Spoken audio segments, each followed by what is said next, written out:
ഞാൻ ഭക്ഷണം കഴിച്ചു പോയി അന്ന് 3 മണിയായി.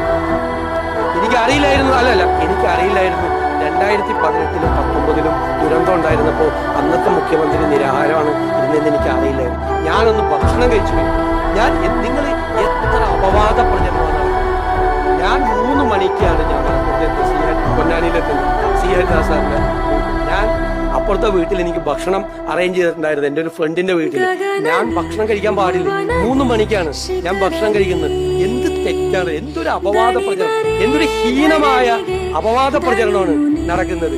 നിങ്ങളുടെ ഒരു ഭക്ഷണം കഴിക്കുന്നത് ഫോട്ടോ എടുത്ത് പുറത്തു കൊടുത്തതിന് നിങ്ങൾ എന്ത് ഔചിത്യമാണ് നിങ്ങളുടെ ചോദ്യം?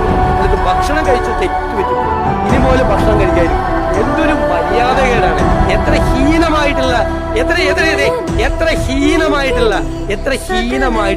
പ്രചരണമാണ്. ഒരു സ്ഥലത്ത് ഭക്ഷണം കഴിക്കുന്നത്, ഒരു സ്ഥലത്ത് വെള്ളം എടുക്കുന്നത്. ഒരു ചോദ്യത്തിന് മറുപടി പറ.